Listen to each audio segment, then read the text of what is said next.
Good afternoon. I'm John Quigley, President and CEO of the Elmhurst Chamber of Commerce and Industry, and I'd like to welcome you to an inaugural event, a very special event, our multi-chamber Hunger Action Luncheon in advance of Hunger Awareness Month in September. Many thanks to our sponsors who made this event possible, starting with Itasca Bank and Trust, celebrating its 75th anniversary. Go ahead, give them a nice round of applause. DuPage Foundation, Dooley Health and Care, Edward Elmhurst Health. Many thanks to the 12 other chambers in addition to Elmhurst who understand the value of participating in this event. Thank you to my own chamber for hosting today's event, of course. And thank you to our community partners whose mission is to serve others who are facing food insecurity. We are grateful for the work that you do and hope to raise awareness about what you do and how you do it throughout all our participating communities here in DuPage County.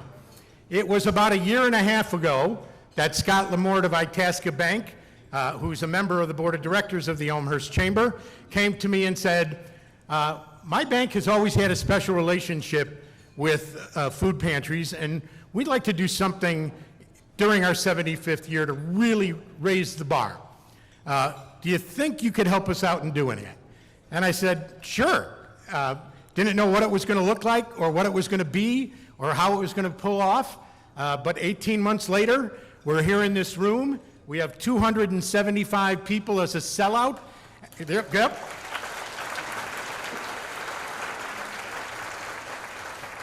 And by the way, I continued to turn down email and text requests throughout this morning, and even a walk-in I had to send away and say, sorry, we're full. So I want you to give Scott Lamort of Itasca Bank a great round of applause. Scott, stand up wherever you're at. Oh, he's in the back of the room.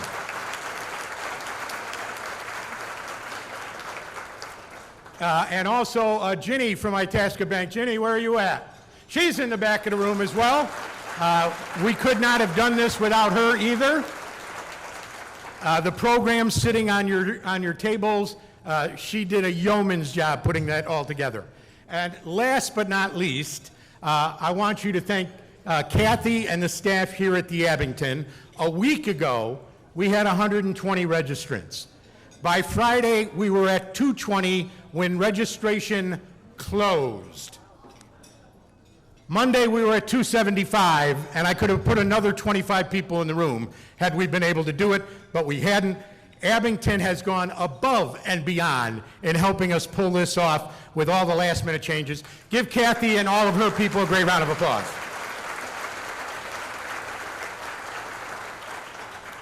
And to kick off our program today, I want to introduce Nikki Anderson, who I've known for quite some time, and still like her. You'll figure out. Nikki was the previous CEO of the Naperville Chamber and serves on the board of Loaves and Fishes. She was a volunteer for years prior to serving on that board. She understands all too well the importance of bringing our chambers together to celebrate and illuminate the impact that our local pantries have in our communities. Nikki, come on up.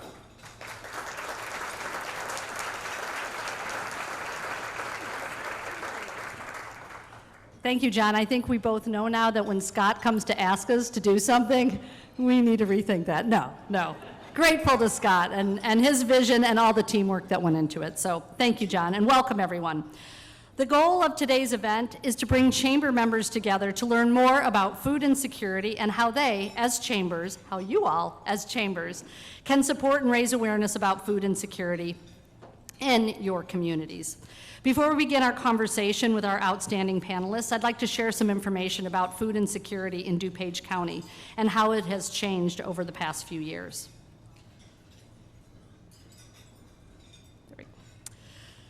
In fiscal year 2020, 55,000 individuals in DuPage County were facing food insecurity. 14,000 were children. In 2021, over 72,000 individuals faced food insecurity and over 17,000 were children. In 2023, over 85,000 individuals were facing food insecurity and over 14,000 are children. Over the past few years, the challenges for pantries has been the food supply shortages along with increased pricing, all of which means less food for clients and higher prices for pantries. Supply chain disruptions, lower inventory, and labor shortages have all contributed to increased costs for pantries across the U.S., affecting tens of millions of people that rely on nutrition. Donated food is more expensive to move because transportation costs are up and bottlenecks at factories and ports make it difficult to get goods of all kinds. According to Feeding America, food is one of the items worst hit by inflation. The cost of food and other essentials, such as gas, rent, fall hardest on lower-income individuals and households, leaving very little wiggle room. For the first time, some families are having to rely on their local food pantries for assistance, and that is why we are all here today, to learn how we can get involved in our communities to support our pantries and the individuals experiencing food insecurity. So at this point, I'd like to welcome our panelists, Dr. David Duncan, Beth Engler, and Barb Sapeniak.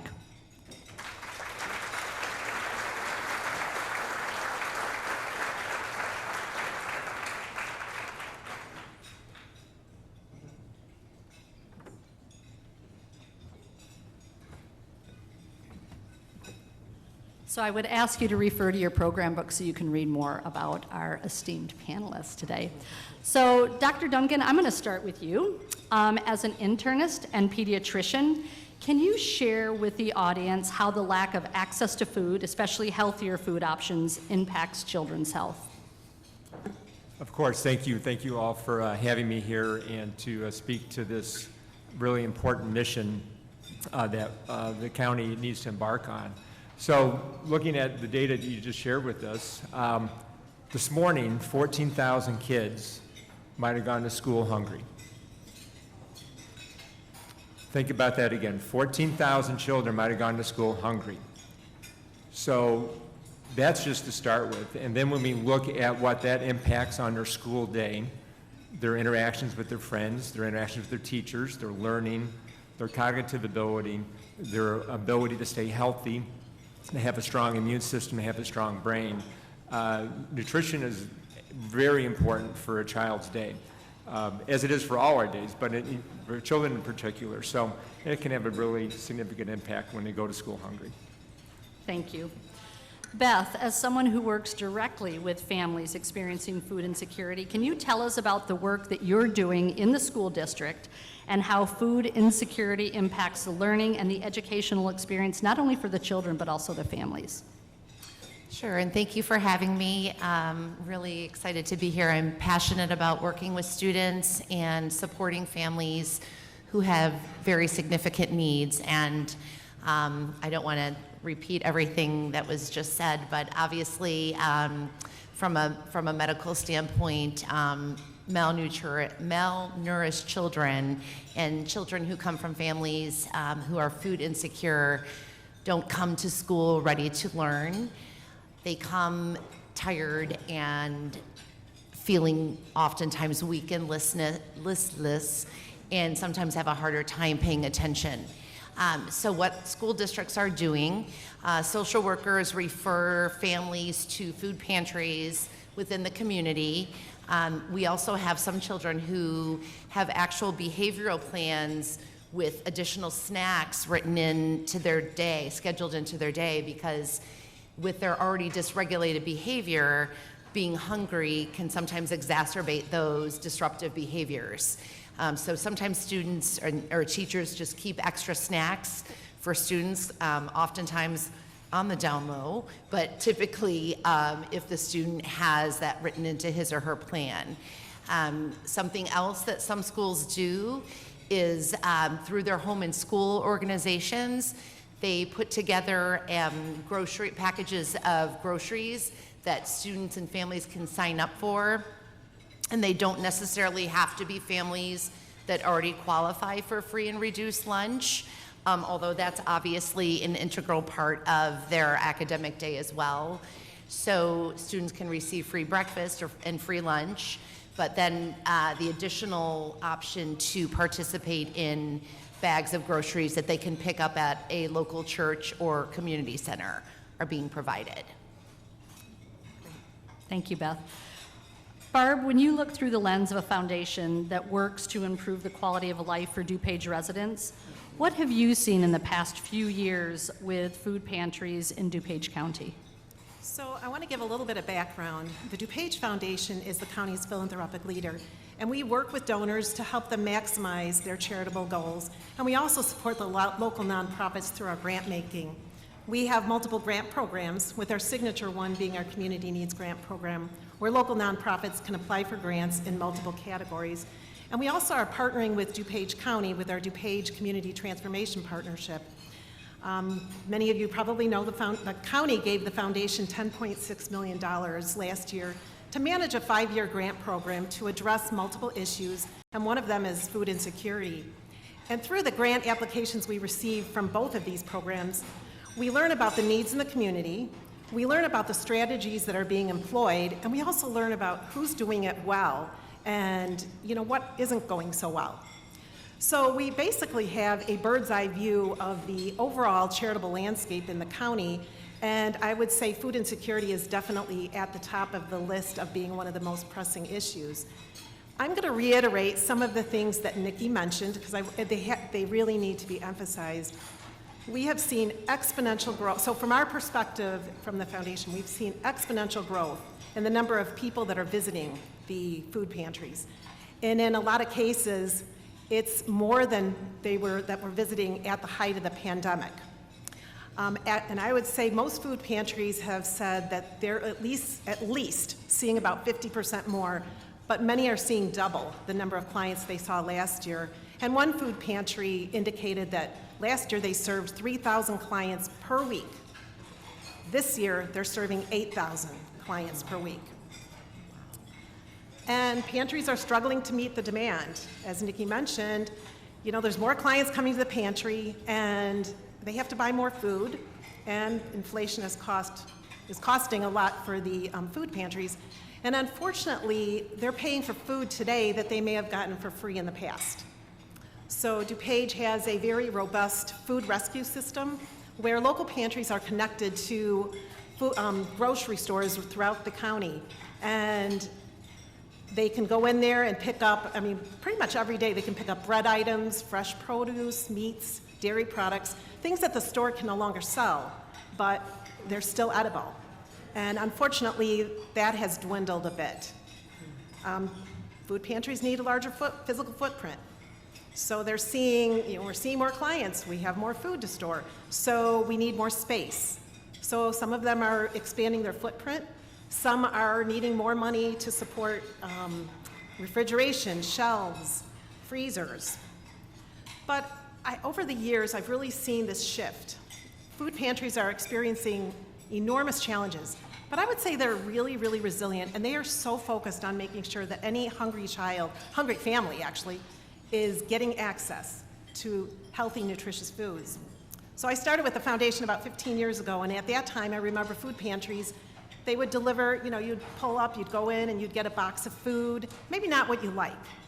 Now, most of the food pantries have shifted to more of a client choice model, where you pick what you want to eat, what your families are going to eat. Online ordering. Right before the pandemic, a few of the food pantries were starting to do that online ordering. During the pandemic, more said, we're going to do that because now you can order online and then go through and just drive through, pick up the groceries. But I would say a lot of the food pantries now are really focused on that. Food pantries are expanding hours. I think it comes as a surprise that food pantry clients don't work.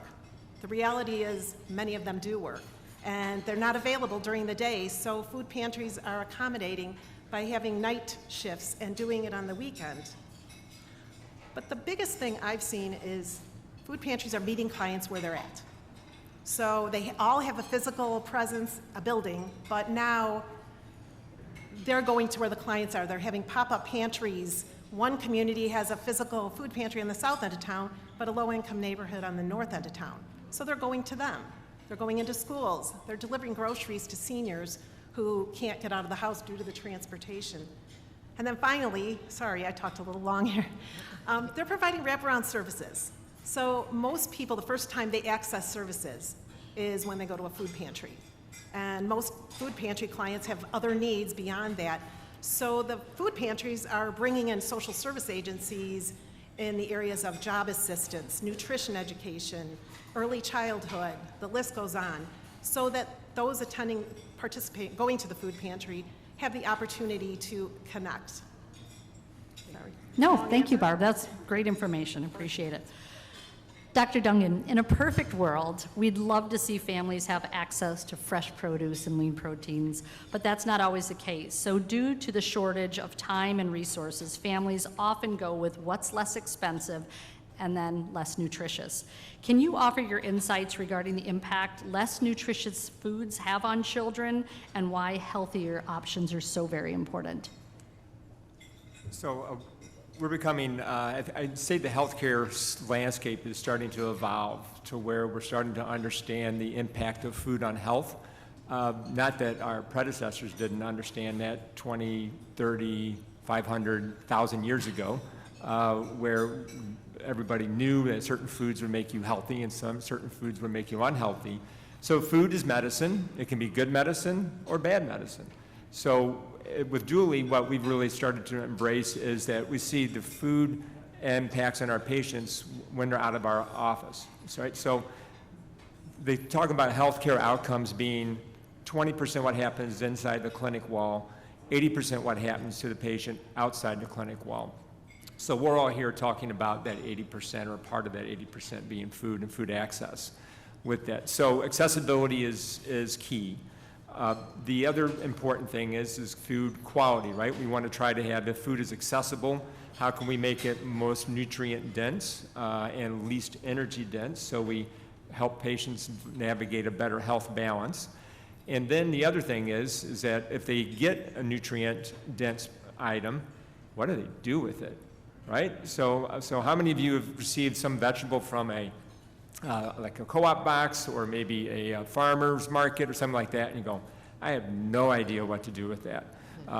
And so we embarked on a program with Julie called Culinary Medicine, where we're trying to bridge that gap of introducing patients to a plant-based Mediterranean diet approach through hands-on learning and teaching with instructions with a chef and a dietitian and a physician to try and help them not only know, the patients know they have to go fishing, but they don't know how to fish. So that's one of the things that we're trying to help do. And I think this event is one way that's a great way to help do that, to raise awareness, raise education, raise impacts with that. The impacts are dramatic, what happens when people go from an unhealthy diet to a healthy diet. Any physician that will tell you that when they have a patient that makes that change, the results are dramatic. And I think the challenges that we have in healthcare is to how to help them overcome that fear or that ability or that misconception that eating healthy is expensive. Eating healthy can be very affordable. The food pantries already are starting to demonstrate how that can happen. And so I think with continued support from all of you, they're going to be able to continue to expand that mission. Julie's Charitable Fund is very active with many of our area pantries to support you and your work, and we want to continue to do that in partnership to even deepen further with that. But it's dramatic what a healthy change can do in a person's health. I mean, a healthy change in diet can do to an health outcome. Wonderful, thank you. So if there's any gardeners out there, bring your gardening goods to the pantries. They welcome it, so. Beth, what have you seen in terms of growth with the number of families experiencing food insecurity in your district? And are there specific resources that you all provide for families? I think you alluded to it a little bit. Yeah. More specifically, do you direct them to food pantries in the area? Is this common practice for other school districts or just 203? So, yes, there has been a significant increase in the number of families who qualify for free and reduced lunch. In fact, I did collect some data, which I'm really glad I did.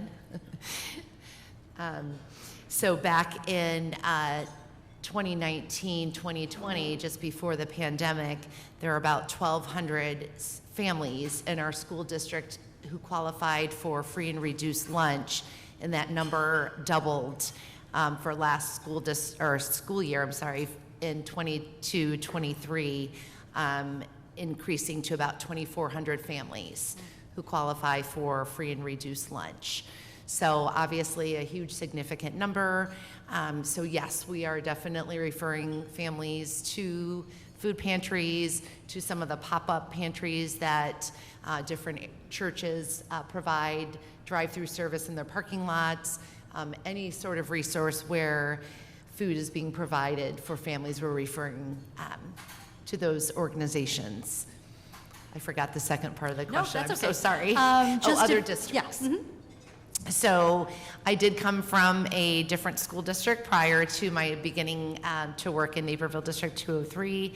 I spent 4 years in the Plainfield School District, where they have a program called Bags of Hope, similar to that which I described that a couple of schools in our area are doing as well. Bags of Hope consists of volunteer individuals in the community who pack up food items for families, non-perishable items, and those are then transported to the various schools within the district, and families can pick them up 1 day a week and have, I think it's usually a Thursday, so that over the weekend that can sustain the families when the students aren't in school getting the free breakfast and lunch. During the pandemic, I helped the organization to deliver the food to families as the students weren't attending school. So various ways that different districts are handling the food insecurity, but a lot of referrals going out to your organization. So thank you so much for that. Wonderful. Thank you, Beth. Barb, I'm aware of some of the outstanding work that corporations are already doing to support our food pantries and community services in DuPage County. As we look at today's event, the focus is on food security. What are ways that companies can engage their employees and get involved in supporting their local food pantries? Well, as one director just said a little bit ago, cash is king. So food pantries always welcome cash.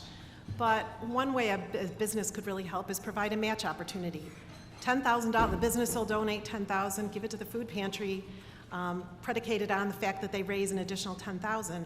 Well, then they have that helps them to have leverage to get more donors, because donors love match opportunities. Find out what your local pantry needs and do a food drive at your office to bring that in and make it fun. Do a theme. It could be breakfast items, or it could be paper products, diapers, paper towels, toilet paper. Food pantries are now stocking that because nobody else is providing that. Comes as no surprise, food pantries rely on volunteers. So give your staff members time off so they can volunteer at a food pantry on a regular basis, every week, every month, or decide that the business is going to sponsor a run every week to go to pick up food, especially if you have a work vehicle. If you have a work vehicle, send it with your staff member or members to go do that run every week. That is super helpful. Have a volunteer event with your whole staff at one of the food pantries after hours, and you could stock shelves, pack groceries, and clean the pantry top to bottom. And I know cleaning doesn't sound so fun when you do it at home, but when you do it with a group and when you do it with friends, it becomes kind of like a party. Another thing would be invite a local food pantry to your business to talk about the needs in the community and to talk about what they're doing. Because I think a lot of people would be surprised at how many people in the county are food insecure, and when they know something, they can share it with their friends and their networks, and it's not only going to help people, you never know what's going to pop up, a donor, or it could be somebody that's in need of a food pantry and has no idea and doesn't feel comfortable yet. So, and finally, I would say at DuPage Foundation, we're all about connecting resources to the needs in the community. So if you're looking for any way you want to be connected to the nonprofit community, please don't hesitate to contact us. We really do want to help you. Wonderful, thank you. Okay, so my final question, it's going to be the same for all three of you. What do you believe to be the most important takeaway when thinking about food insecurity and its impact not only on individuals but also on the community? So Dr. Duncan, I'll start with you. DuPage County is the healthiest county in the state. Doesn't mean we don't have hungry residents. So I think that's a key take home to remember, that your neighbor, your friend, that person that maybe you just saw at the grocery store or maybe saw at church, they might still be hungry, and you don't know that. Because of the affluence of the county, many people are very reluctant to say that they're food insecure. We have the difficult time, even in a private setting in a physician's office, to get that information from a patient. Many times we're not hearing that until we hear from a school or a teacher or somebody else that calls and lets us know about that. So that would be my one take-home, would be that there is a need, and it is real. Thank you for that. Barb? Well, I'm going to tell a little story. Last week, I was merging on 290 on Harlem Avenue, and there was a woman that was picking up garbage along the ramp. And as I'm going down the ramp, she had hung these bags along the way, and there was a woman, maybe in her 30s, digging through a bag of garbage. And just as I drove by her, she picked out a piece of bread, some sort of a bread item, and started eating it. And it was horrifying. It was really sad.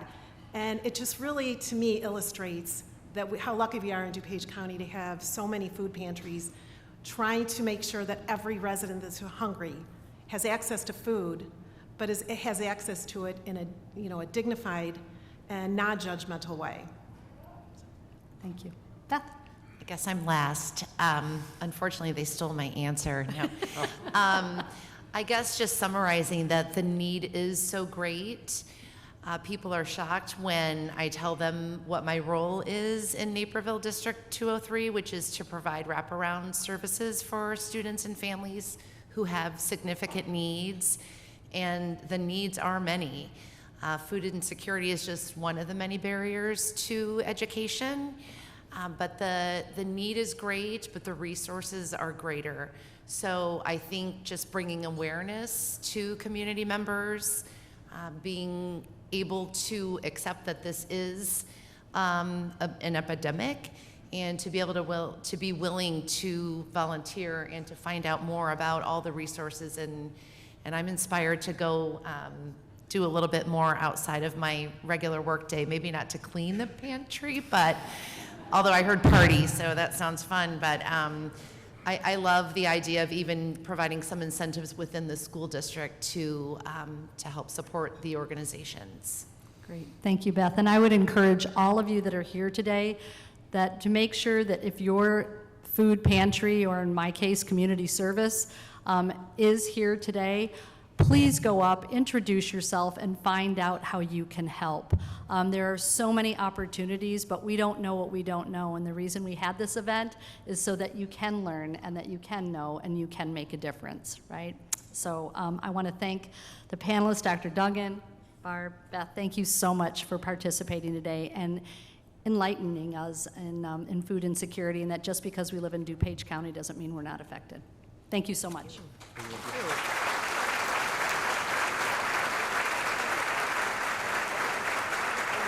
And now I'd like to welcome back to the stage Mr. John Quigley.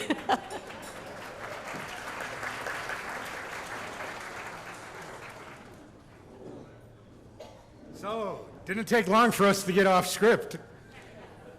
I'm actually only up here to introduce Scott Lamort. So Scott has some things he wants to share with you before we have our keynote speaker introduced. And as Scott speaks, we're going to have lunch delivered to you. And our keynote speaker will be happy that you'll be quietly chewing on your lunch while he's speaking.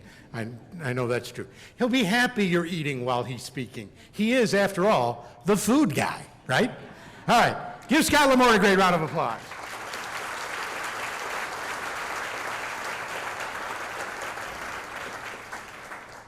Thank you. I knew someday John Quigley would open for me. It's great to be up here today. I don't know if you all realize that the audience here covers a geography essentially from Palatine down to Naperville and east to west, from Oak Brook to West Chicago. So we cover a lot of ground, and it was great to hear the panelists. What they said is not bound by geography. Their issues are true in all of those areas. So I have some quick remarks. I wrote some things down, but as I often do, I find that I'd rather just talk to you instead of at you. But I wanted to get across the message that the issue of hunger is simply just not something that we can solve without collaboration, which is why I'm glad there's a cross-section of people from all across the suburbs here with us today. So I found a quote that I liked from U.S. Supreme Court Justice Oliver Wendell Holmes Jr. And he said, "Many ideas grow better when transplanted into another mind than the one they sprung up in," which I thought was appropriate for what we're doing here today and what we're doing at Itasca Bank and Trust Company. So this year, Itasca Bank and Trust Company has been celebrating our 75th anniversary. You've heard of that. And we've been partnering with some friends we know, and we've got some friends who know a lot about vegetables. We got some other friends who know a lot about grapes. And guess what? When we did all this, some great things sprung up from it. So I have a short video to show you that tells the story of how Itasca Bank is collaborating with our customers and our community partners to maximize impact in what we do. Our ideas transplanted into multifaceted partnerships, doing good things in our community. There's one thing I have to tell you before we get to the video. The story you're about to see involving the Conservation Foundation is a project that is not funded by our bank, and I think it's important to mention that. The partnership was funded entirely by third-party capital from our bank's customers. 25 of our customers made private donations to the Conservation Foundation on the bank's behalf in order to help put organic produce into the hands who need it the most. On top of that, the Conservation Foundation was supported through DuPage County government and the ARPA program. So now you've got private sector, you've got nonprofits, you've got public sector government. See what I mean by collaboration? There's a lot going on here. So we use our resources and connections to inspire others to help better our local communities. That's the essence of the Itasca Bank and Trust Company. We couldn't be prouder of how our employees, community partners, customers, and friends have come together to help us celebrate our 75th anniversary. Lastly, there will be more to come about the bottle of wine in the center of all of your tables, so don't leave early. And I hope you all enjoy our storytelling.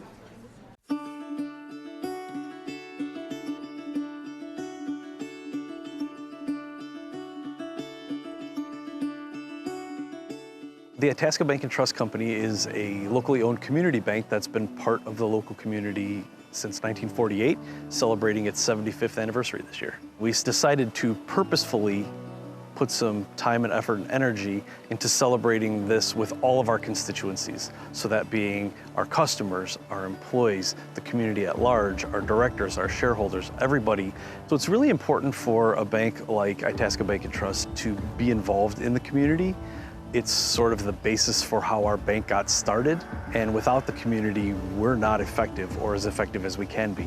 So it's very important for us to collaborate with our business customers, our commercial customers, with the community at large, with nonprofits in the area. These are the places that provide the services that communities need to thrive, and our bank likes to be a part of that. It's part of our culture. One of the things that we did this year was decide as an organization that we were going to attack the idea of food insecurity and hunger to the best of our abilities by donating, by volunteering, everything we can do to help our local food pantry partners. And one of the things we heard from our pantry partners was that they had trouble getting produce. Our bank has a long-standing relationship with a nonprofit in Naperville based called the Conservation Foundation. It is the last working organic vegetable farm in Naperville. We approached the foundation and said, is there any chance you could grow organic vegetables that we could hand off to our food pantry partners? And the foundation said, we have the ability to help you do that. So we entered into a collaborative agreement this year. So for 20 weeks this year, once a week, 5 pantries out by us will get a supply of vegetables pulled out of the ground in Naperville and in the hands of those who need it most within 48 hours. We've had a long relationship with Itasca Bank as a generous sponsor of many of our programming. We've had a great friendship with Itasca Bank through the years. It's a great collaboration. It was a great idea, and it's been really, really cool to see how it works out. The Conservation Foundation was founded in 1972, and its mission is to improve the health of communities by preserving and restoring land, improving rivers and watersheds, and promoting stewardship of our environment. Improving the community's health is really the key to us collaborating with this Green Earth Harvest Farm and with food pantries. So with our partnership with the food pantries, the Conservation Foundation, we start our food here on the farm. Some will be grown in transplants, some is directly seeded into the ground. From the time that that seed germinates, we will take care of it, manage the weeds, nutrition for those plants, take care of pest control if needed. As the plants grow, it turns into mostly weed control at that point, and then we're able to harvest the vegetables to be able to bring out to the Itasca food pantries within just a few days from harvest. As the manager of the Green Earth Harvest program, it's important to us that we're able to provide fresh, healthy, and organic food for everyone in the community. We have a large number of shareholders that are a member of our farm, but for folks that aren't able to be members of our farm, it's important to us that the food in general that we grow is brought to those pantries so that everybody has a chance to eat healthy. We're also thankful for our long-standing partnership with Linford Winery in Roselle. To help celebrate the bank's 75th anniversary, our friends at the winery generously curated a delicious blended red wine for us to enjoy. Itasca Bank partnered with us at the beginning, and for many years we were waiting for this opportunity to partner with them back. That's why we created this amazing wine for the whole community.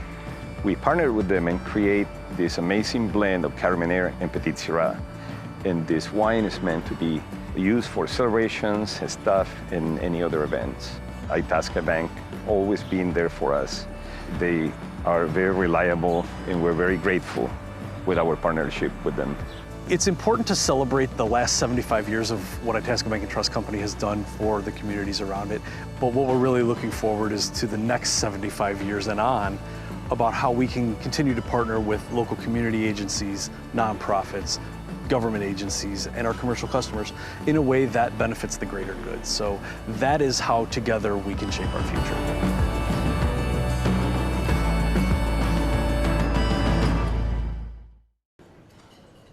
So I have the privilege of introducing our guest speaker today, our keynote speaker. So a little backstory about this.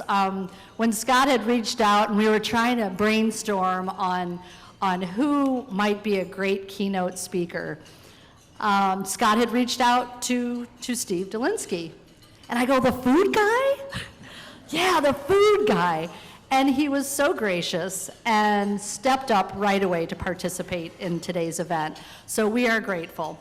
So yes, the food guy is Steve Dolinsky. He's a local food reporter, producer, and TV and podcast host with expertise in all things food and drink. Oh, yay. Can't wait to hear more. He's a 13 times James Beard Award-winning journalist and continues to work in several mediums. He was a food reporter at ABC 7 Chicago for 17 years, and previously he hosted the Feed podcast with chef restaurateur Rick Bayless. Currently, he is solo hosting and producing Pizza City, a bi-monthly podcast. Shortly before publication, he launched Pizza City USA Tours, a series of weekly walking and bus tours, exposing guests to 4 different styles of pizza on each tour. What fun. Beyond his broadcast and podcasting work, Steve has written for the travel sections of the Chicago Tribune and Canada's Globe and Mail. He's reported for public radios, internationals, the world, and since 2005 has been an Academy Chair for the world's 50 best restaurants, overseeing North America Central Region, and I've really enjoyed seeing him on Channel 5 too. So I would like to welcome, and please join me in welcoming Steve Dolinsky.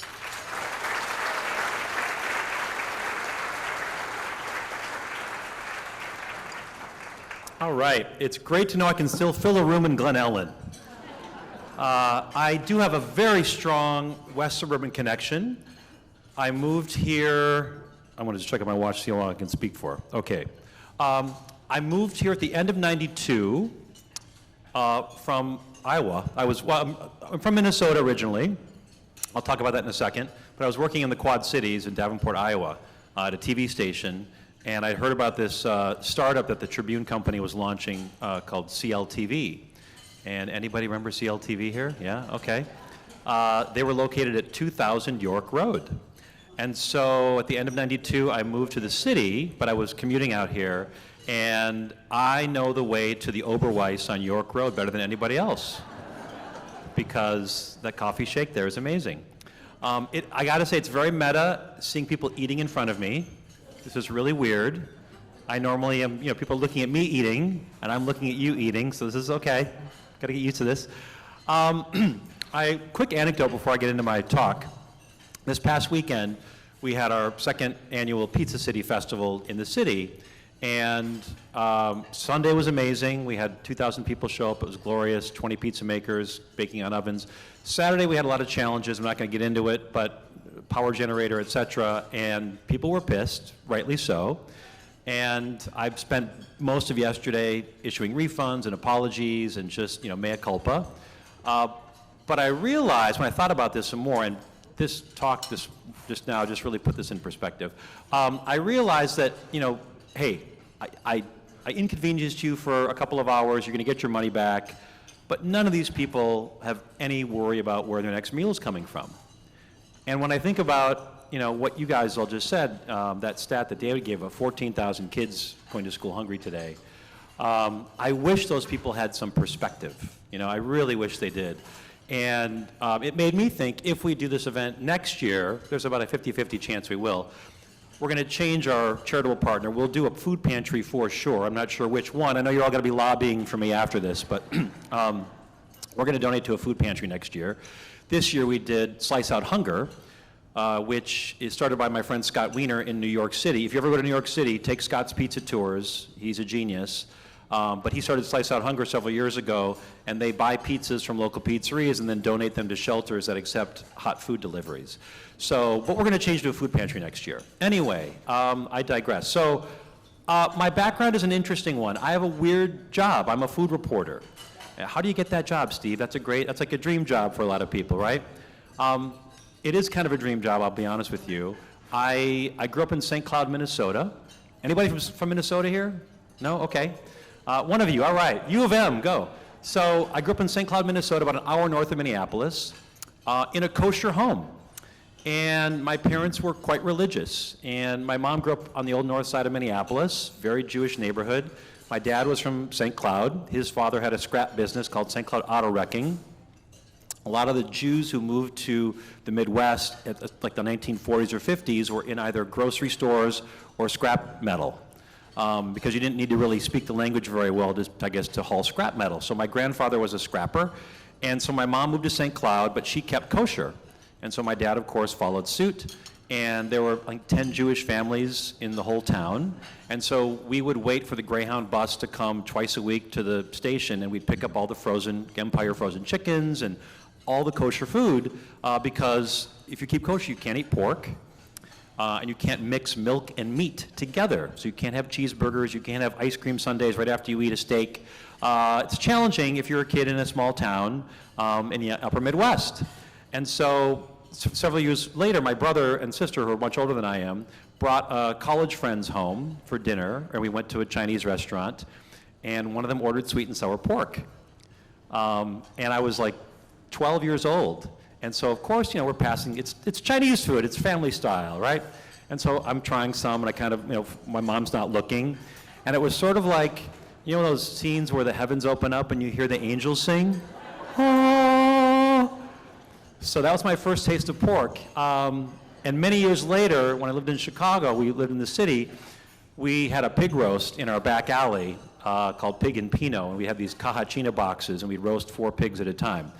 But I'm getting ahead of myself. So St. Cloud, Minnesota, we moved to Minneapolis when I was 12 and went to school there, and food was really not a thing for my family. A lot of people think, oh, you're in the food business, your mom must have been an amazing cook. The story about I used to hang out at my mom's apron strings every Sunday, she made Sunday gravy. Nah. It was a lot of microwaved food. It was a lot of brown food. It was a lot of lamb chops and tuna casserole. I grew up in the 70s in Minnesota, so what did we have? Betty Crocker. It was kind of boring and kind of monochromatic and a lot of starch. And so, but my brother's wife from Australia, he'd met her in college. She was what we would call today a foodie. She was really into cooking and travel, and she was kind of a backpacker and a hippie, and she would cook these dishes with my brother, and I'd go to their apartment when I was in junior high school, and my mind was blown. Like, I've never seen so much color on a plate. What are these, peppers? Oh my gosh. So it was really like my eyes opened up that there's this whole other world out there that I had just been missing my whole 13, 14 years of life. And so this really struck a chord with me, and it was like this never-ending adventure, this was wanderlust. Like, I got to discover more, I got to learn more. And I've always been a curious kid, but the food thing really, I just latched onto the food because, you know, I like to eat, but I really was interested in different flavors and textures. And then I got into the kind of the geography part of it and the cultural part of it. Like, well, how did this get to be the main, like how did curry become the main thing in India? And how did pelmeni or dumplings become a thing in Russia? Like, where did that come from? And so as a half history major at the University of Wisconsin, anybody? Yes, all right, there we go. Yeah, let's see it. All right, on Wisconsin. Madison is, as you probably know, is a cool town, right? There's, again, kind of funky university town. It's the capital. And so there are interesting ethnic, we don't really say ethnic anymore, we say immigrant restaurants. Like I had Persian food for the first time and Thai food for the first time. And so again, my eyes are kind of, you know, I'm having these synapses sort of in my head going, wow, these flavors. I've never had fish sauce. I've never had, you know, a chili that hot before. And so college is really where this love starts blossoming. And my first job, so my goal in college was to get a broadcasting degree with my history degree. I figured if I couldn't get a job in television, I would go out to the East Coast and teach history like I saw in that movie Dead Poets Society with Robin Williams. Like, that looked really cool. Dead Poets Society, yeah, I'm gonna be a teacher at a cool prep school. Fortunately, I got a job in television. My first resume tapes were all sports. I was really interested in sports. I wanted to be on ESPN. I wanted to do what Chris Berman was doing and have like a call for home runs or something because I really like sports in Minnesota. I was a big Twins fan and a Vikings fan. And I found out that as I sent resume tapes out to small markets around the country, you know, Lubbock and Laredo and Anchorage and, I mean, you name it, anything under 20,000 people I was sending resume tapes to, they would all come back and say, well, your stuff looks good, but we already got a sports guy. And they're always a sports guy. It was always two guys, you know, a weekend guy and a weekday guy. And they didn't want to leave because they were big fish in a small pond. And like, you know, they're from Upper Michigan, so why would they want to leave? Their family's there. So I changed my cover letter to say I'll do news or sports. And so I got a job offer like 2 weeks later from the Upper Peninsula of Michigan. Anybody here been to Escanaba, Michigan? Okay, a couple of you, all right. So I was the Escanaba bureau chief for WLUC television out of Marquette, Michigan, which is technically in Negaunee, where the airport is. But I was the one-man band in Escanaba, which literally sits on the top of Lake Michigan. So if you look at the map, we are 400 miles away across the lake from Escanaba. The long way, not the halfway, right? So I had a car, and I had a camera, and I had an editing deck, and off I go. And I come up with news stories every day, and I'm live at 6 o'clock via microwave from the bureau, and learning how to report and learning how to teach or how to tell stories about what I shot that day and what I edited that day. Really becoming adept at sort of quick television journalism. Did that for about a year. Turned down a job in Anchorage, Alaska, actually. I could have gone to Anchorage. I said no. I took a job in the Quad Cities in Moline, Illinois. That's one of the quads. There's Moline and, what is it? Davenport, Bettendorf, Moline, and Rock Island, yes. Sorry. So I was in Moline at the CBS affiliate. And actually, East Moline is the Quint Cities now. They call I think they add East Moline. Anyway.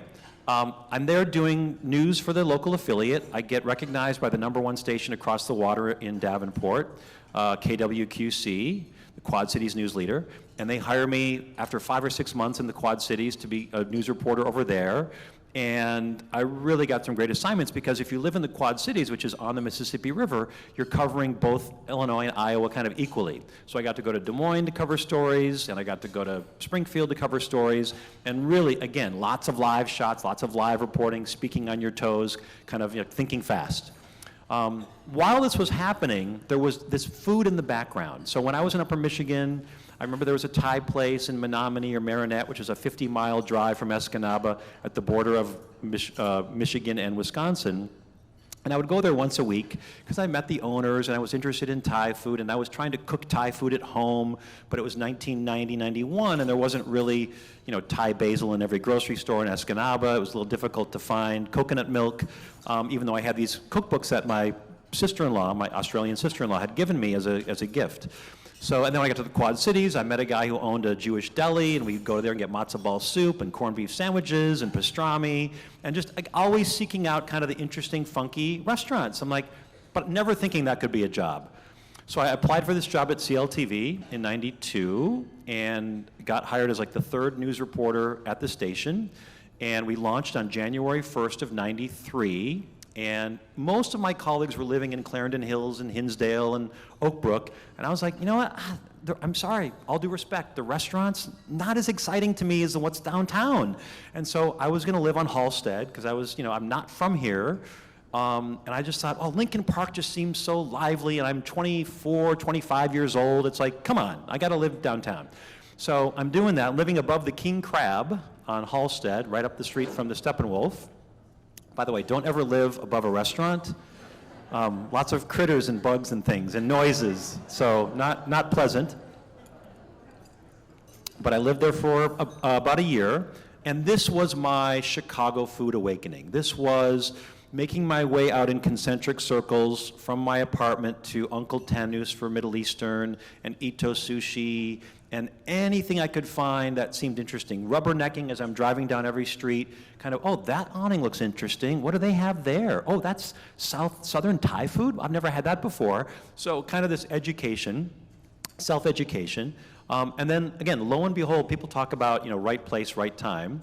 This absolutely happened to me. I was, going along doing news reporting and not really loving it, because if you're a news reporter in Chicago, you're typically covering, shootings and fires and depressing things. And so I wanted a way out, and I didn't know what that was. But I love the storytelling aspect of broadcast journalism. So end of '94, early '95, CLTV said, we're going to launch a TV show based on the Chicago Tribune's revamped food section called Good Eating. It used to be called The Food Guide. Now it's going to be called Good Eating. Does anybody here want to work on this food show? And I was like, I want to work on that food show. Absolutely. They said, well, we've already got a host, the weather guy, but what a surprise, right? But you can be the producer. I'm like, great. They said, are you sure you want to be off camera? Like, can your ego handle that? Like, that's not a problem for me. I want to just work on this food show. So every week I'm, going to the Chicago Tribune up on the 4th floor, talking to the food editor, talking to the writers. I mean, back then they had a staff of like 7 or 8 people, a test kitchen director. We would shoot recipes in the test kitchen at the Tribune. A lot of resistance, but I made them put in TV lights because we had to set up lights every time we were shooting. They're like, why do we need lights in here? Because it's television. You have to have people well lit. So we did that show. We did a weekly half-hour show. 52 shows a year for 8 years. We had no reruns. So like when I got married, I had a kid. I mean, we'd tape ahead. We'd just plan ahead. But again, combining that TV background, how to put stories together quickly and efficiently, and the writing with this food knowledge now, talking to the experts every day. I'm in a kitchen with Sean McLean, the chef of Trio in Evanston, and I'm asking him, what is a brunoise? What is a chiffonade? Why did you cut, where do those mushrooms come from? I've never heard of a shiitake mushroom. What is that? This becomes my MBA. This is really my 7-8 years of food education, and all the while reading MFK Fisher and reading Johnny Apple and reading Alan Richman and reading whatever I can, literally devouring as much information about food, getting all the food magazines back when there were more food magazines, and sort of making my way in that industry. And we were lucky. There weren't a lot of shows nationally, around the country at least, doing local TV shows like we were. So it was sort of like, the Celtics in the 80s. We just kept winning these James Beard Awards for best local cooking show in the country, because we didn't have a lot of competition. It was usually like, some guy with like one camera in his kitchen at home versus we had a magazine format show with 4 segments doing cheap eats and a cover story and a recipe and a health watch. And so it really was a dynamic show right when the Food Network launched in about '94. So this is just at the beginning of the food, sort of interest in food nationally, in like celebrity chefs and that whole culture. So we're onto something here, and I'm interviewing Charlie Trotter, and I'm interviewing all these top chefs in Chicago, and Jean Joho at Everest, and I love it. I'm just hooked on it. I love learning about wines. You know, you can never stop learning about wine. I saw the video about Linford Winery. We did a story at Linford Winery, you know, back in the 90s. So this goes along until '03, and then, I don't know if you remember, the Chicago Tribune bought Times Mirror for $8 billion. And I mean, the whole company wasn't even worth a quarter of that when they ended up selling it, but they bought this company, and then they started cutting things, and in 2003 they said, we're gonna have to cut the show. But you can stay here as long as you want as a news reporter. And I was like, yeah, this is not gonna last very long. But I did stay there for a few months as a news reporter. I remember the first story back, I had to go cover Michael Jackson getting the key to the city in Gary, Indiana, and it was just a melee of media, and I'm like, this is not for me. I don't want to go back to news. I want to stay in food. So I literally pitched myself and my tapes to all the news directors in town. I took them all to lunch. I didn't have an agent because I was kind of too small time and too niche-y to have an agent here, even though I had interviewed agents. So I just took all the news directors and tried to meet the general managers in town. There are only 4 of them, right? And it just so happened that we were touring schools with our kids for preschool, and I kept running into Emily Barr, who was the general manager of ABC7. And she said at one time, you know, she's like, my husband's a big fan of your show. Good evening, he's a big foodie. And she's like, just FYI, again, right place, right time, folks. It's so funny, you prepare, like you do all these things and you prepare and you try to do a good job, and then all of a sudden you're in a position, and then it's like an overnight, like, success or whatever, a lightning bolt. She's like, you know, this, what's it called, a soap opera called Port Charles just got canceled. And so now we have an hour-long 11 a.m. show, and I think our news director is going to be looking for something to fill instead of just weather and sports and traffic for an hour. Why don't you pitch her your food idea? It's like, absolutely. So I met with Jennifer Graves, the news director, and long story short, in '03, they signed me to a contract, and I started doing 2 stories a week just on the 11 a.m. midday show. And do you remember James Ward was a food critic at the station? So he was not happy about that. May he rest in peace. He was not happy. I mean, because clearly I was like on the bench, you know, waiting for him to leave. He'd been there for 20 plus years. And we had a different style. You know, I thought, you know, his style was more kind of about him and more flamboyant. And my style was, again, I'm a reporter at heart. I did news reporting for several years. So I want to tell you how this dish is made. I want to show you where those ingredients come from. I want to go to that farm and talk to that guy about, you know, how do they make organic produce? How do they raise that? So I'm looking for the story kind of behind the food a little bit. And so I did that for several years, and then they promoted me to the 10 o'clock after he had retired. And I did that. I was on 4 times a week at one point. It was like Friday and Saturday night at 10 o'clock, and then Wednesday and Friday at 11 a.m., and doing 4 stories a week. Even though Chicago's an amazing food town, it's, you know, 4 stories is a lot to produce. But I had a camera person and I had an editor helping me, which was great. So let's fast forward now to the pandemic. Let's fast forward to 2017, excuse me. I get interested in pizza, and this is where my life kind of, there's a bit of a tangent here. So I had read one of those listicles about the 7 hottest pizzas in Chicago. I thought, this is kind of BS. Like, they didn't really do the legwork, and they're just sort of going based on PR or hearsay or reputation. Has anybody actually done the necessary sort of boots on the ground research? And nobody had. There was been like 2 books. Pat Bruno, the late critic from the Sun-Times, had written a kind of a book about pizza, but not a deep dive. And then the 2 former editors from Chicago Magazine had written a book called Everybody Loves Pizza. And I'd seen both those books. I'm like, I need to do the quintessential Chicago pizza book. So I dedicated the next 3 years of my life to this endeavor. It was really a sojourn. It was like, okay, this is like Sherman moving through the South. I'm going to go to Glen Ellen, and I'm going to go to Naperville, and I'm going to go to Wheaton today. And I'm going to go to 6 places and try them all. People have told me about these places, so I'm going to try them. And then I start posting on Instagram or on Facebook, hashtag Chicago Pizza Crawl, just thinking it's going to be a fun research project, and maybe I'll get some TV stories out of it.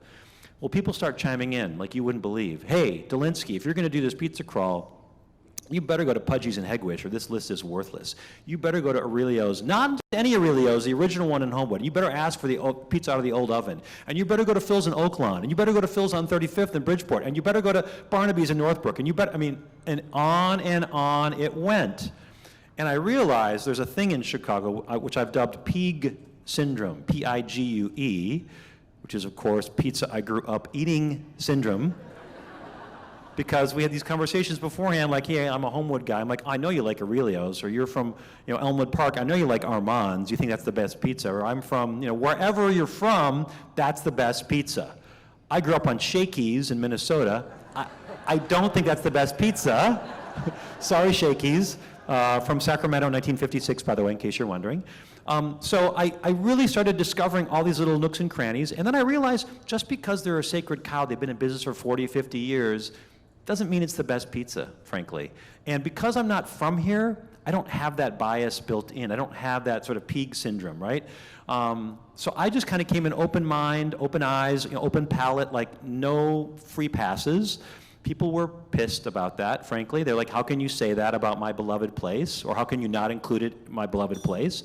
I'm sorry, this is one man's opinion in a 3-month window. So I went to about 80 places, give or take. 4 or 5 places a day, 5 days a week. I wouldn't recommend trying that, by the way. It's not very fun. As much as you like pizza, you don't want to do that. Because I'd have friends come along with me and they'd be like, after 2 days, I'm done.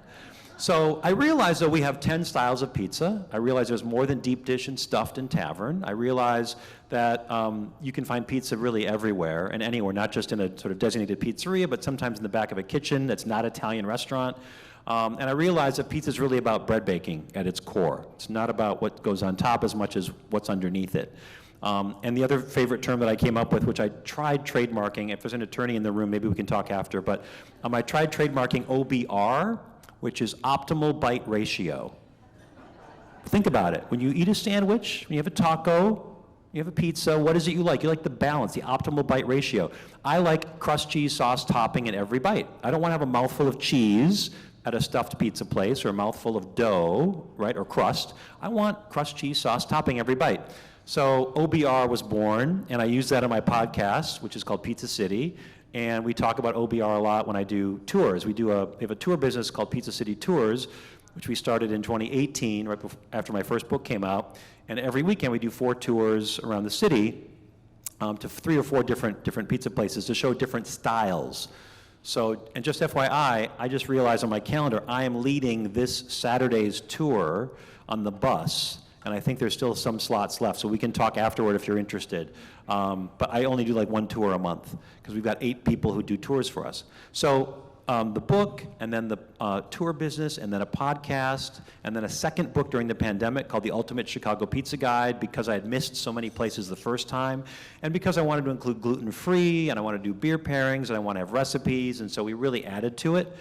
And that just became everything I was focused on during the pandemic. Everybody was making sourdough at home, right? And I was eating and tasting more pizza.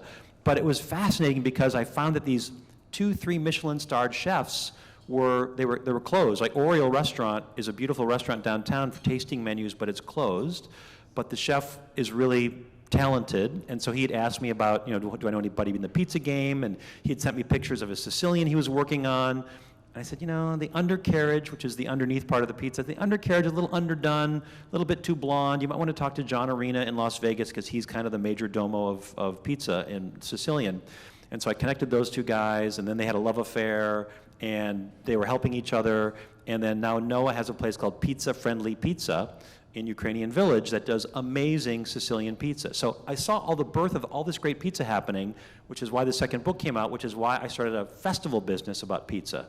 And so we did one last year in Chicago. We did a second one in LA in the spring. And we just did our third one here in Chicago, our second in Chicago, over the weekend. I think that people love pizza and they talk about different pizzas, but again, it's mostly about the bread. It's what's underneath the pizza. It's the crust. Okay, so a couple things about, and we'll ask questions too, but I want to just, a couple more minutes. So with my job as the food guy, so I went to NBC 2 years ago, and they just decided to re-sign me, which is exciting. And it's a great place. I really like that they let me do what I want to do. The weird thing about what I'm doing these days, and this is all kind of pandemic related, we no longer have, or at least I no longer have a camera crew or an editor. I'm going back to my Escanaba days now, literally. All that experience I got as a 22-year-old shooting and editing my own stories on the fly is serving me really well right now, because the reason you don't see lots of me's in town is because, I mean, think about who has that much TV experience and food experience and can shoot their own material and can edit their own material. That's really why I'm a specialist. And so one of my mentors years ago told me this. He's like, I don't care what you do. Like, if you want to make moccasins, be the best moccasin maker there is. Go live in Minnetonka. But do it better than anybody else, and you'll be rewarded for that. People will want to hire you for your expertise. And that's kind of what happened at NBC, because I really thought, frankly, I was out of commission for good. I got my real estate broker's license after I left ABC7. I mean, it was all amicable, but they didn't want to do food anymore. And I'm like, okay, fine, I get it. I'm in my 50s, time to move on. Got my broker's license. I'm affiliated with a firm downtown, Baum Realty. Haven't really done that many deals, because 4 months into this, NBC calls and asks if I'd want to come work for them. So, and then the general manager over there, Kevin Cross, is an amazing guy. Used to be a sports producer at CLTV, which is why you don't burn any bridges in this world, because we briefly crossed paths at CLTV, and now he's my boss. And they just love food coverage. And so I get a clean slate. Whatever I want to do at the end of the month, in fact, in a couple days, I will send all the producers my September stories. So I plan about a month ahead. And so I've already blocked out every Thursday what I'm going to be having. And I will start calling in those places. I've already visited them, typically. I visit on my own, unannounced, anonymously, pay the bill. And then if I liked something, if I think like, I had a really amazing sticky toffee pudding at this place called Armitage Ale House, which kind of blew my mind, which doesn't happen very often. I'm going to call them up and come back and do a story about how you make that sticky toffee pudding. Like, how does that thing get on the plate? And that's going to be my story one Thursday night in September. So I get all the producers a month advance. And again, this is my experience from the Good Eating Show, working with the Tribune staff 6 weeks ahead, because we were getting the food section material 6 weeks before they actually were printed, so I could plan ahead, and I knew how to be organized. So all these little skills I picked up along the way are now serving me really well as a one-man band at NBC. So it's just been an amazing ride. I love that I get to talk about food all the time. I love that I get to try food. I'm going to answer the first question, because I know what the first question is going to be. I go to Core Power Yoga 4 times a week. That is the number one question I get. I mean, why are you not as big as a house? I am really good about portion control, I will say. I never clean my plate. I mean, I don't care what restaurant in the world it is, how amazing it is. I just never clean my plate, because I'm always pacing myself. And once I've tasted a couple things, like if you go to Au Cheval and get the French fries there, first of all, for those of you who don't know, they're all fried in pork fat, pure rendered pork fat. I'm not sure if they tell everybody that. They should. The French fries are amazing. I can live with a handful of those fries and I am done. And my friends will just kind of keep, instinctively, oh my God, it's good. It's like hitting all your synapses. Like, it's salty and it's beefy and it's porky and it's sugary and it's sweet and it's fried and it's delicious and it's hot. Nope. I'm really good about portion control, but I am good about, like, I went to a 6 o'clock class this morning. The specific class is called Yoga Sculpt. And I become an addict. I'm like Norm in Cheers. And I roll in and they're like, Steve, what's up? And there's like 2 guys and me, and then like 20 women, which is also kind of cool. I sweat for an hour and I feel amazing, and I'm done with all my workout by 7 a.m. And so that's what I do 4 days a week at least. But I'm also a walker. I walk a lot in the city, and I bike. I have a bicycle, and I like to bike ride. So yeah, being active is important, and portion control. And not like, I'll have days where I did a smash burger story a couple of weeks ago, if you saw the smash burgers, which was a lot of fun, but kind of painful. Like, hard to eat smash burgers, 3 days or 4 days in a row, and eating 2 or 3 a day, just to kind of get through them all, right? So I map them all out, and then I bike in between each one.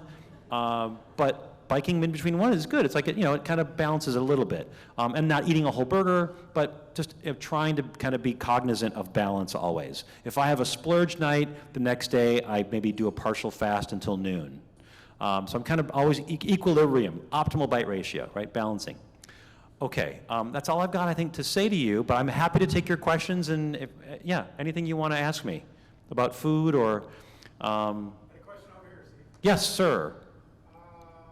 Chicago Pizza Works, Clark Street, is it actually pizza? Oh, you're thinking of the pizza oven grinder, Chicago Pizza Oven Grinder. It's so funny. Every time I speak somewhere, I get that question about the pizza oven grinder. And it is definitely a peeg for a lot of people. I think they grew up going there as a kid. I respect the location. I respect the longevity. It's not pizza. It's not pizza. It's melted cheese in a bread bowl. Thank you, yes. It's melted cheese in a bread bowl. Pizza should have a crust, okay? And you put toppings on the crust. Sometimes you might call it a flatbread, a lanya in Greek maybe, a lahmacun in Turkish, a pide, but it's got to have a crust, I think. Yes, ma'am.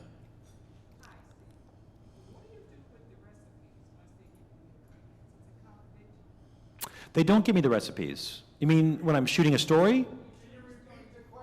Oh, sorry. What do I do with the recipes once we do something with it? I don't really get recipes. It's more of like I come in and I'll talk to them while I'm shooting about the procedure, but I'm not interested in an eighth teaspoon of baking soda. Because my stories are only 2 minutes on tape. I don't have a ton of time to tell you everything. And usually the thing I learned in journalism school is go easy on the numbers and the stats. People can only digest so much information. I don't want to throw a lot of numbers at people, so I try not to even say like a half a cup or a cup. I'll just say like, and then comes the almond flour. Any other questions? Yes, over here. Hey, Deb.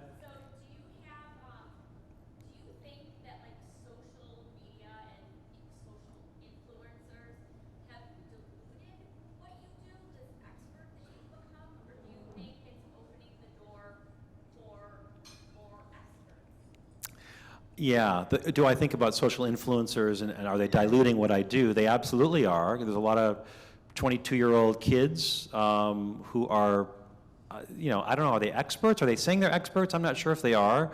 I think it's up to the audience to kind of decide, right? If you see an influencer only posting about River North restaurants, that probably tells you they're getting free meals or comps from places that have budgets and PR firms. And so you've got to just really be a smarter consumer, I think, and be a little bit more skeptical. And not, I don't want people to be negative about it, but you have to be skeptical. You've got to ask questions like, what's the source? Like, did they pay for the meal? Is it sponsored? And you're right, there aren't a lot of experts anymore. I mean, you remember Bill Rice and Carol Haddix and Pat Daly and Jean Marie Brownson. I mean, all the sort of lions of the Tribune's food section, they're all gone. Like one person now at the Tribune. So it is getting difficult with influencers. They've got a really good visual game. They're good editing. I see what they're doing with editing on their phone, but I don't get a lot of great information from them in terms of like insight. But I think consumers have to be smarter about when they decide to go somewhere based on somebody's post, for sure. There's one back there, yeah. Just shout it out. Favorite food is Korean. I love Korean food. People think it's pizza because I've written so many books and talked about pizza, and I got a podcast on pizza. I can't eat pizza nonstop, but I like the sort of funky, fiery, fermented. There's chilies, there's a ton of vegetables. Occasionally there's a little bit of beef. Like, I don't love a big steak because I just don't feel well after I can't eat a big steak anymore. I'll typically do like a 4 to 6 ounce portion, but with Korean barbecue, for example, they're really thinly sliced 2 ounce little pieces, and I'll wrap them up in a lettuce leaf with a little samjang and a little bit of scallion, and you get that crunchy and the meaty and the umami, and it's just, I love Korean food. Koreana, by the way, in Schaumburg, Koreana, I did a story on them. A Korean friend of mine who's a chef downtown said, you got to go try it because all the pilots and the stewardesses from Korean Air go there when they're in town on layover. So Koreana was great. Yep. Last question, sorry. Okay, and yep, back in the... Steve, have you thought about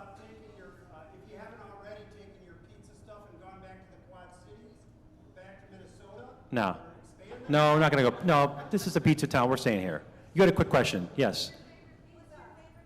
There's no one favorite pizza. It's like, who's your favorite kid? I do like Robert's. You have a favorite kid? I like Robert's Pizza. Well, let's be honest. Robert's Pizza and Dough Company for thin artisan pizza is great. It's basically Navy Pier. Best deep dish is My Pie. They've been going strong for 52 years. There's only one left on Damon and Armitage. My Pie does an amazing deep dish pizza. And by the way, let me just clarify this. Deep dish and stuffed are separate. So Giordano's and Nancy's are stuffed. My Pie and Lou's are deep dish. Do you know the difference, right? Stuffed has a second layer of dough across the top, and then the sauce goes on top of that. Deep dish is just the bottom crust with cheese sauce topping. Okay, thank you guys so much. I'll stick around.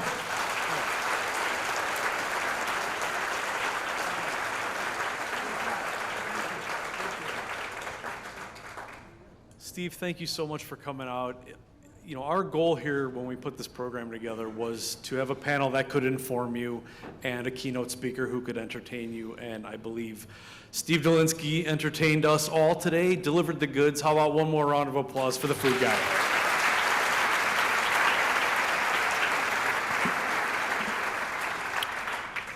I may be prejudiced, but Roberto's in Elmhurst, Spring Road.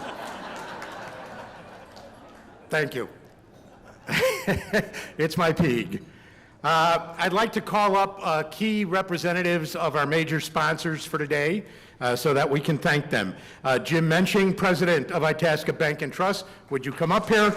Mike Citrick, President of the DuPage Foundation. Megan Lynch, Manager of Dooley Charitable Fund.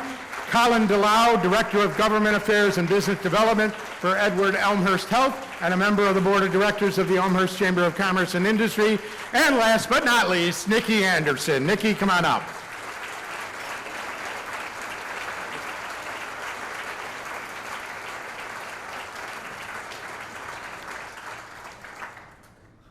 Thank you all for being here. Folks, without these folks, we're not here today. Here, let's slide you people over here so you're not in the sun. There we go. I spoke earlier about collaboration, and this is proof that when you collaborate in a meaningful way, you can put a spotlight on an issue like we did today. So many months ago, seems like almost a year ago, we were sitting at the bank and we came up with this idea. You know, what if we had a multi-chamber luncheon about food insecurity? And we thought, well, maybe that's a good idea, maybe not. Never been done, not really sure, but let's kick it around a little bit. So it became a good idea when I went to John Quigley and Nikki Anderson, and they said, yeah, good idea. Okay, maybe we're onto something. It became a better idea when this group of sponsors joined in, because we wouldn't be here without them. It became a real good idea when Steve Dolinsky said he would be our keynote. So now we're cooking with alternative fuels, right? But let me tell you, folks, this became a great event when you all showed up for it. So thank you for being here.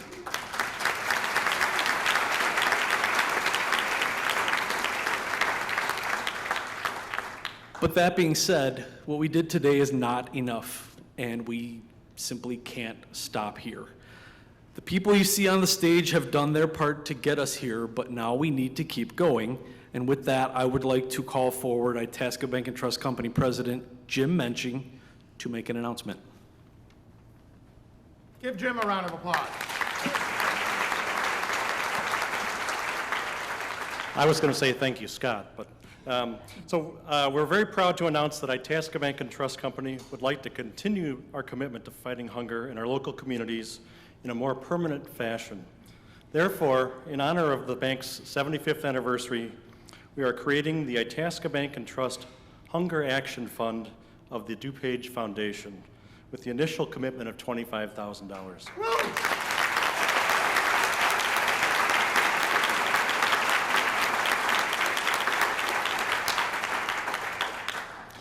We hope that by creating this fund, we will inspire others to contribute to the fund and help us fight this critical issue.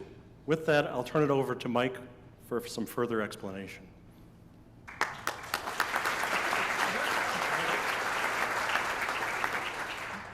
Thank you, everybody. Good afternoon.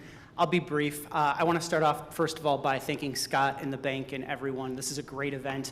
We are thrilled to be co-sponsoring this, and we are thrilled to be housing this new permanent community fund at the Foundation to Fight Food Insecurity. The bank has been a phenomenal partner of the foundation for a number of years. One of our former board chairs, Jack Mensching, chairman of the bank, Jim is involved. Great people doing amazing things. We're really proud to be their partner. That's part of the foundation's role. We are DuPage County's philanthropic leader, and we are here to work with all of you to raise the quality of life throughout DuPage County. You heard today, DuPage is one of the healthiest communities in Illinois, but food insecurity is pervasive, and it can only be solved through coordinated impact. So we are thrilled to make that a priority of our work with DuPage County that you heard about from Barb with our DuPage Community Transformation Partnership, and we're thrilled to now have this permanent community fund here housed at the foundation. So if you'd like to get involved, I invite you all. Feel free to go to our website, dupagefoundation.org/Hunger Action Fund. You're welcome to donate, but I just want to thank again the bank and everyone for their commitment to this. So enjoy the afternoon.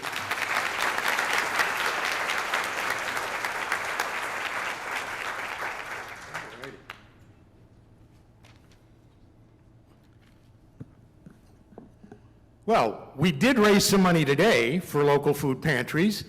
$5 of your ticket today went to a food pantry in the community from which you came. And I, for example, representing Elmhurst Yorkfield Food Pantry, I have a check for $500 from the chamber members who participated today that goes there. And nearly $1,400 in total was raised today by your attendance. If you look at your table, you have been greedily wondering why there's a bottle of wine covered in the middle of your table. And one of you is going to be able to walk home with that bottle of wine. It's going to be the person whose birthday is the closest to today, whether above or below. You don't have to be under the date. So talk amongst yourselves, figure out who's getting the bottle.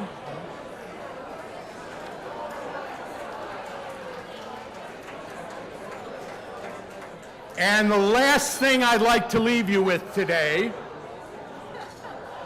I've been running the Elmhurst Chamber of Commerce and Industry for nearly 24 years.